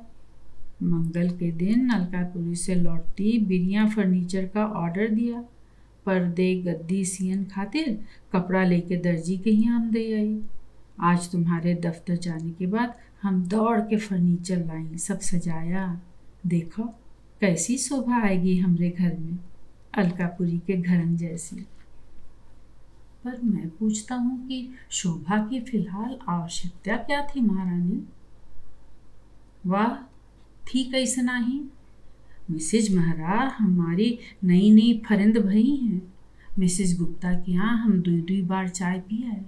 जो ना बुलाते तो यही कहती कि इतने बड़े मार्केटिंग अफसर की घरवाली होई के कंजूसी दिखाई गई। हम कोई का कहन लायक मौका काहे का दे। शीला के मुख पर दर्द की पॉलिश चढ़ाई। कन्हैया बाबू ने पूछा, और ये मद्रासी डोसे वोसे बनाना कहाँ से सीखा? अरे अभी का है, जरा अलकापुरी में कोठी बन जाए देखो हमारी, तब हुआ रोज नई नई चीजें बनाई के तुम्हें खिलावेंगे। अरे अलकापुरी में बहुत मजे हैं भाई, कन्हैया बाबू ने तुनक कर कहा। मेरे बस का नहीं है घर बनवाना। प्रोविडेंट फंड की रकम हाथ लगने में अभी बरसों की देरी है और ऊपर कमाई निकालूंगा तो सरकार मुकदमा चला देगी। चलो चलो, हम में पट्टी ना पढ़ाओ। बैजू की मिसेज बतावत रही कि जमीन खरीद लो तो कोऑपरेटिव से लोन मिल जाता हैगा, 25-30 बरस में अदा हुई जाता हैगा। अरे किराया ना दिया, कोऑपरेटिव को पैसा दिया, पर घर तो अपना हुई गया। बहरहाल शाही टोस्ट खिलाकर मैडम सीलो ने अपना शाही प्रस्ताव इस जोर से पेश किया कि कन्हैया बाबू ना नहीं कर सके। 1 साल के अंदर वे लोग भी अलकापुरी वासी हो गए। गमई गांव के कन्हैया लाल बरसों शहर की सड़ी बुसी गलियों के सस्ते किराए वाले मकानों में रह चुकने के बाद पोखरमल जैसे स्वार्थी मकान मालिकों के चंगुल से मुक्त होकर अब अलकापुरी में बी टाइप की कोठी शीला विला के लॉन की हरी हरी घास पर तरावटें लिया करते हैं। अलकापुरी में कुछ सी टाइप के मकान हैं, कुछ बी टाइप और कुछ ए किस्म की कोठियाँ हैं। ए टाइप की कोठियों में कारें हैं, अल्सेशियन कुत्ते हैं, बड़े बड़े लॉन, विलायती फूलों के गमले और क्यारियाँ, कूलर और रेफ्रिजरेटर हैं, कीमती फर्नीचर, पर्दे, पोशाक, बैरा बावर्ची हैं और इन सब के ऊपर अंग्रेजी बोली है। बी टाइप के बहुत से मकानों में भी कमोबेश यही सब मजे हैं, जिनकी देखा देखी सी टाइप कोठियों पर भी असर पड़ता है। सी सेक्टर में विलायती न सही देसी कुत्तों की कमी नहीं। करीब करीब हर घर में उन्हें क्रिश्चियन नाम देकर विलायती नुमा बना लिया गया है। ड्राइंग रूम भी अपने भर तो सजा ही लिए गए हैं। अभी हाल में ही कन्हैया बाबू के पड़ोस में बसने वाले डिप्टी कमिश्नर के दफ्तर के बड़े बाबू धौंकल सिंह की घरवाली ने यहाँ आकर भी जब अपना पुराना मोहल्ले शाही ढर्रा ही चलाया तो मैडम शीला और उसकी फरिंदे मजाक उड़ाने लगी। एक दिन शीला अपने पति से कहने लगी, मिसेज धौकल सिंह के यहाँ तो मक्खियाँ भिनकती हैं, मक्खियाँ। उनके बैठक में कभी गए होंगे? ड्राइंग रूम तो कह ही नहीं सकते उसको। बैठक में पलंग बिछाई हैं, 2 कुर्सियाँ 2 मूढ़े रखे हैंगे और चाय पियन खातिर लोहे की टूटी कुर्सी हैगी। कन्हैया बाबू ने कहा, सीलो तुम अब बहुत बढ़ चढ़कर बोलने लगी हो। वो दिन भूल गई जब देहाती बुच्च बनी गांव से मेरे पास शहर में आई थी? मैडम सीलो उस समय अपनी किसी फ्रेंड के यहाँ जाने की तैयारी में होठों पर लिपस्टिक रगड़ रही थी। ताव खा गई। बोली, जब आई थी तब आई थी, बाकी सब तो हमें कोई ये नहीं कह सकता कि हमारा घर भड़साई जैसा पड़ा रहता हैगा। सब जनी वही कवत हैंगी कि मिसेज मिश्रा का घर साफ सुथरा और कायदे से रहता हैगा। क्या बताएं, एक सोफ़ा सेट स्प्रिंग गद्देदार वाला और ख़रीद लें तो हमारा ड्राइंग रूम भी मिसेज ढोल के जैसा खूबसूरत हो जाए। मिसेज चन्ना कहत रही कि मिसेज ढोल को अपने सोफ़ा सेट का बहुत बड़ा गरूर हैगा। उनके ढोल साहब सुपरडेंट हैंगे भाई। तो इस पर हमने कहा कि हमारे साथ भी मार्केटिंग अफसर हैं। कन्हैया लाल अपनी पत्नी का मुंह ताकने लगे और फिर धीरे से बोले, यह तो ठीक है, मगर इतना रुपया कहाँ से लाऊंगा मैडम? चावल वाले सेठ से जो रुपए तुम लाए थे वे मेरे पास धरे हैंगे। यह सुनकर कन्हैया बाबू सोचने लगे कि अब से रिश्वत की रकम सीलो के पास जमा न कराऊंगा। खैर, सीला विला में एक बढ़िया सोफ़ा सेट भी आ गया, गलीचा भी बिछ गया और 2-4 खिलौने गुलदस्ते भी सज गए। इनकी सड़क भर में इनका ही घर ऐसा था जिसमें पहले पहल ऐसा सोफ़ा सेट आया। बृहस्पतिवार के दिन शीला ने सवेरे ही से ये और वो आदेश देने की धूम बांध दी। अपने घर के प्यालों की गिनती करने के बाद अपने छोटे लड़के से कहा, अरे पप्पू, जा बेटा, मिसेज सामलाल के यहाँ से 4 कप तो मांग ला। कहना कि आज हमारे यहाँ टी पार्टी है। और बिम्मी, तू जरा दौड़ के मिसेज अशोक के घर से बिजली वाली केतली लिया। कहना आज हमारे यहाँ टी पार्टी है, 2-3 बजे जरूर आवें। और कहना कि मम्मी ने केतली मंगाई है। बिम्मी बोला, मैं नहीं जाऊँगा। उनके यहाँ से पिछली बार केतली आई थी तो एक दिन कहने लगी कि उसका तार खिंच गया और हमारे 4.5 रुपये बनवाई में लग गए। अरे तो मेरे हाथ से थोड़ी ही टूटी थी, वो तो मिसेस भगवान दास के घर में टूटी थी। कहना दे त दे, नहीं तो हम अभी के अभी बाजार से खरीद लाएंगे। हम किसी का मिजाज नहीं बर्दाश्त करेंगे। हाँ तो ले आइए, मैं नहीं जाऊँगा उनके यहाँ। कहकर विम्मी अपनी देसी कुतिया लइका के गले में पुरानी धोती की किनारी बांधकर उसे बाहर खींच ले चला। मैडम सीलो का पारा चढ़ गया। इस बकझक से कन्हैया बाबू बोर हो गए। चिड़चिड़ा कर बोले, ये क्या हर हफ्ते चाय का तूफान मचा रखा है जी तुमने? खर्चे पर खर्चे बढ़ाती ही चली जाती हो। तो मैं कौन सी बिना जरूरत की चीज लाई हूँ, जरा बताओ तो सही। शीला लड़ाई के जोम में एक डग आगे बढ़ाई। कन्हैया बाबू भी इस समय भरे बैठे थे। बोले, आप बिजली की केतली लाएंगी और इसकी कौन सी जरूरत है? चूल्हे पर नहीं बन सकती तुम्हारी चाय? लेकिन आपको तो सान जतानी है। ये सोफ़ा सेट और गलीचा मुझे तुम्हारी जिद पर खरीदना पड़ा, वरना मेरी तबीयत नहीं थी कि इन सब में 500 रुपये बिगाड़े जाएं। जब हम ये सब नहीं करत रहे तब तुम हमें फूहड़ कहत रहे, और अब? मैडम सीलो ने मान में आंसू ढुलकाए। कन्हैया बाबू भी नर्म पड़े। बोले, ठीक है, घर को मॉडर्न बनाकर अवश्य रखना चाहिए, मगर खर्च और शोबाजी की भी एक लिमिट होती है। ससुर 30-40 रुपए का खर्च तुम्हारी टी पार्टियों का ही बढ़ गया है हर महीने। हाँ हाँ, अकेली मेरी फरिंदों की टी पार्टियां होती हैं, तुम्हारे फरिंदों की तो जाने होती नहीं। मेरे फरिंद नहीं, फ्रेंड्स हैं, फ्रेंड्स। कन्हैया बाबू की चकचक चल ही रही थी कि पप्पू ने आकर खबर दी, मम्मी, श्यामलाल अंकल की आंटी कहती हैं कि कप नहीं देंगी। कहती हैं कि अंकल गुस्से होते हैं। मिसेस ढोल के यहाँ कप गए थे तो 2 टूट गए। कन्हैया बाबू ने ताना दिया, जाओ, बिजली की केतली के साथ साथ 150 कप भी खरीद लाओ अपनी सांझ जताने के लिए। शीला ने ताने का उत्तर न देकर कहा, ठहरो, मैं जाकर लाती हूँ उनके यहाँ से, मेरी बड़ी फरिंद हैं।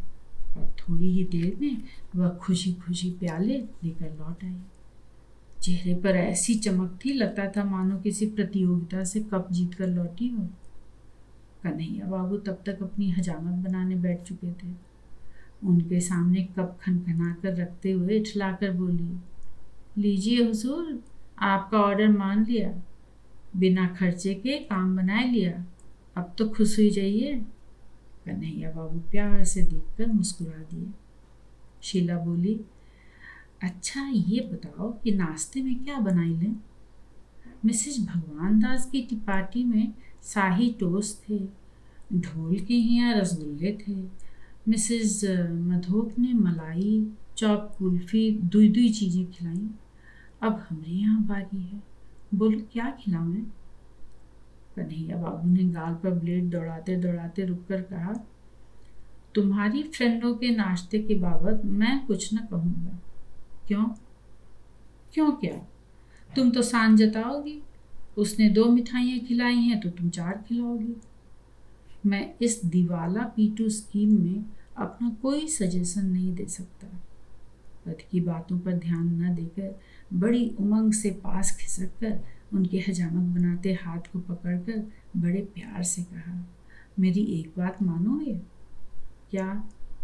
तुम हंसी उड़ाओगे। बहुत दिनों से हमारे मन में थी कि तुमसे कहें, हंसी तो ना उड़ाओगे? अरे पहले बात तो बतलाओ, कन्हैया बाबू ने कहकर फिर रेजर संभाला। शीला के चेहरे पर आज का गुलाबीपन निखर आया। मन के संकोच को तोड़ने का प्रयत्न करके बोली, मिस्टर चटर्जी और मिस्टर सामलाल दोनों जने अपनी अपनी मिसेजों को डोल कहते हैं, तुम भी हमें ऐसे ही पुकारा करो। डोल? ये डोल क्या भला है? अला भला क्या करते हो? अब तो सभी अपनी अपनी मिसेजों को डोल या डोली कहते हैं। पीछे वाली सड़क की तो सभी कोठियों में मिसेजों को उनके साहब लोग डोली पुकारते हैं। मैडम सीलो भाव विभोर हो गई। मिस्टर मिश्रा अपनी पत्नी की बात अब तक नहीं समझ पाए थे, पर एक मजाक अवश्य सूझ गया। तौलिए से मुंह पोंछकर बोले, सुनो, एक फैशन से ही काम नहीं चलता, 2-4 फैशन होने चाहिए। क्या मतलब? मतलब यही कि डोल डोली तो कहा ही जाता है, अब अपनी मिसेज को बाल्टी कहें या पालकी पुकारें तो नया फैशन चले। तुम्हें क्या कहूँ? कन्हैया बाबू ने हंसते मुख से बात कही, पर मैडम सीलो का पारा ब्रह्मांड में चढ़ गया। ऐसे झटके से गर्दन घुमाई कि जान पड़ा अब कभी इस ओर रुख भी ना करेंगी। कन्हैया बाबू के मन से बात आई गई हो गई, लेकिन जब पार्टी के बाद रात को, यहाँ तक कि दूसरे दिन सवेरे भी मैडम का मुंह सीधा ना हुआ, तो उन्होंने उसका जी खुश करने की नीयत से आवाज़ लगाई, अरे डोल, आज अभी तक चाय नहीं बनी भाई। डोल ने कोई उत्तर न दिया। कन्हैया बाबू ने जब 2-4 बार डोल डोल पुकारा तो पप्पू हंस पड़ा। बोला, आहा, मम्मी डोल हो गई, मम्मी डोल डोल। बस घर में महनात में मच गया। पप्पू को मार पड़ी। कन्हैया बाबू इस पर बिगड़े। फिर मैडम शीला तड़पते वाह की जबान से तोड़ तोड़ कर रोई। फिर उनके सिर में दर्द हो गया। न चाय बनी न खाना। कन्हैया बाबू भी समझौते के मूड में ना आ सके। नहा धोकर तैयार हुए, मोटरसाइकिल उठाई और जल्दी ही दफ्तर चल दिए। 4-5 रोज तनाव रहा। वो सामने पड़ जाएं तो ये कतरा जाएं, और इनके आने का वक्त हो तो वो टल जाए। कन्हैया बाबू ने घर में चाय तक पीना छोड़ दिया। रात में देर से घर आने लगे। अंत में शीला झुकी, रोना गाना हुआ, मनावन और रिझावन हुआ। शाम को मियाँ बीवी मोटरसाइकिल पर बाजार गए।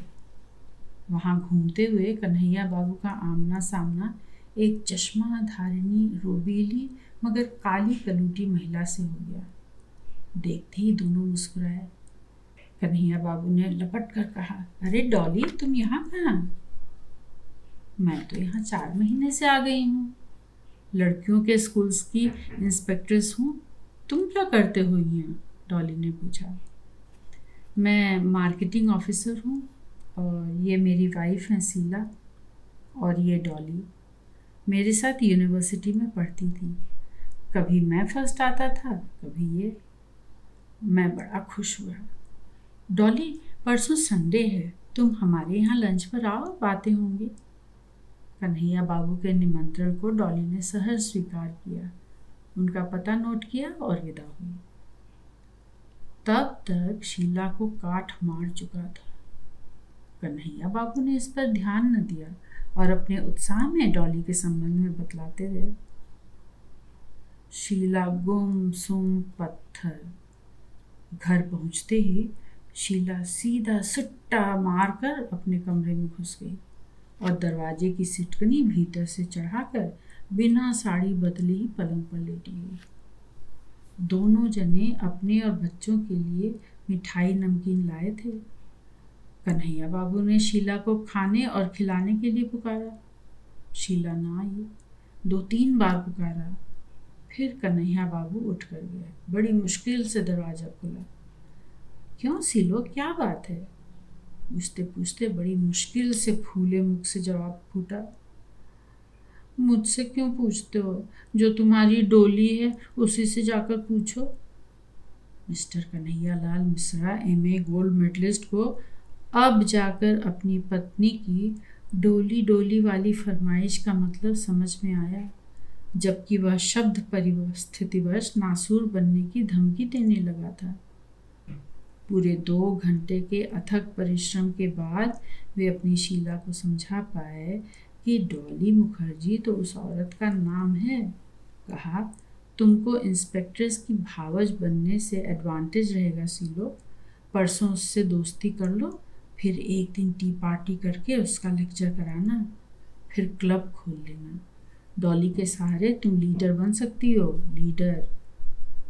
मैडम शीलो की समझ में यह बात आ गई, लेकिन खट्टी को मिट्टी में बदलने की शर्त रखते हुए उन्होंने कहा, अच्छा, तुम खुशी से उसे डोली कहो, मगर हमें भी डोल कह के पुकारा करो। इस प्रकार मैडम शीलो अपने पास पड़ोस में तीसरी डोल बनी। लेकिन यह संतोष भी अधिक दिन टिक न सका, क्योंकि उनके पड़ोस वाली कोठियों में मिसेस ढोल के यहाँ पहला रेफ्रिजरेटर आ गया था।